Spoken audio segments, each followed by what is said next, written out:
14h-16h, Brigitte Lahaie, Sud Radio. Nous sommes en compagnie de Anne-Laure Buffet, thérapeute, et avec elle, on va voir comment on peut sortir justement de ce rôle de victime.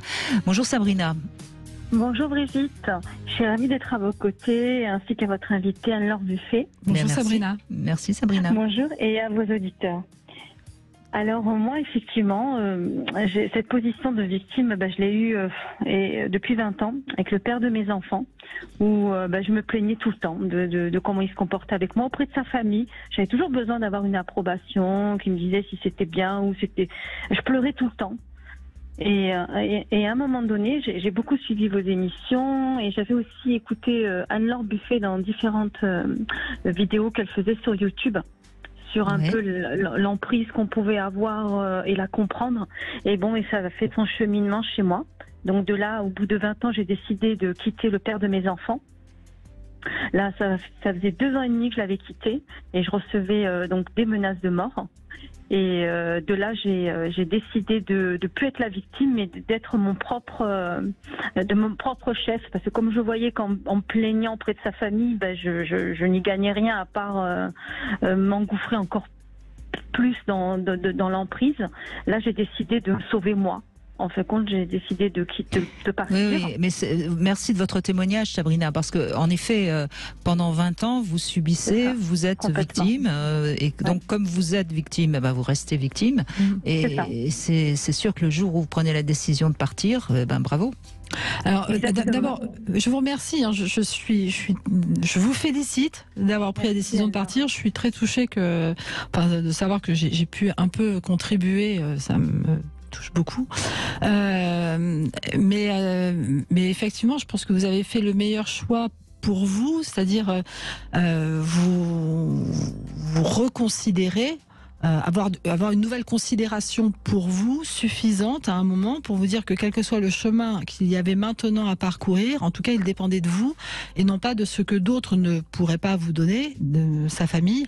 C'est quelque part un réflexe, j'en profite pour le dire, un réflexe normal que d'aller chercher auprès des membres de la famille du conjoint maltraitant une espèce de soutien en se disant ils le connaissent, ils vont quand même me comprendre, et en oubliant qu'on s'adresse justement à la famille et que la famille elle-même peut être sous le charme, la fascination ou au contraire avoir contribué à ce qu'est la personne. Il y a un clan, il y a un clan. Famille, ça se soude, ça se tient. De certaine manière, on s'autorise nous-mêmes à critiquer nos parents, mais personne n'a le droit de le faire.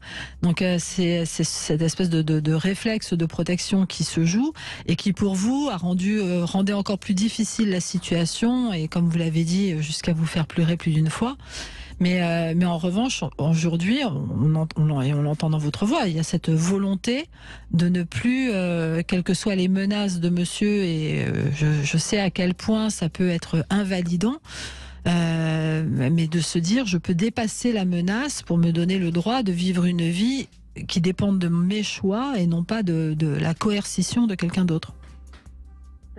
Et effectivement, au jour d'aujourd'hui, donc après ces menaces de mort, donc j'ai porté plainte pour me protéger. Et au jour d'aujourd'hui, je vois plus mes enfants. Donc j'ai ma fille que je ne vois plus puisqu'elle a décidé, elle n'a pas décidé, mais vous savez, je pense que moi qui ai vécu sous l'emprise, je pense qu'elle est dedans aussi. Donc pour protéger mes enfants et leur faire comprendre que le mécanisme du père est pas normal, j'ai mis la justice au milieu parce que mes enfants ça va être des adultes. J'aimerais pas qu'ils reproduisent ce qu'ils ont vécu aussi avec moi parce que mais vous avez raison Sabrina, de toute façon dès qu'on a affaire à des personnes qui sont toxiques, perverses ou qu'importe le mot qu'on met, il faut mettre la justice entre vous et eux parce que c'est le seul rempart qui tient quoi qu'il arrive. Il faut remettre une autorité déjà. Oui, et c'est ce que j'attends là. Donc j'attends la justice pour mes enfants, parce que je veux leur faire comprendre que ce qui s'est passé, c'est pas normal, même si j'ai accepté moi pendant 20 ans, parce que ça va être des adultes de demain. Et en ce qui me concerne moi, je cultive le bonheur. J'apprends à être heureuse, tout simplement. Mais on ne peut que vous féliciter et vous encourager à le faire. C'est courageux de faire appel à la justice puisqu'on c'est douloureux, c'est long et c'est pas toujours c'est pas toujours avec le résultat qu'on attendrait.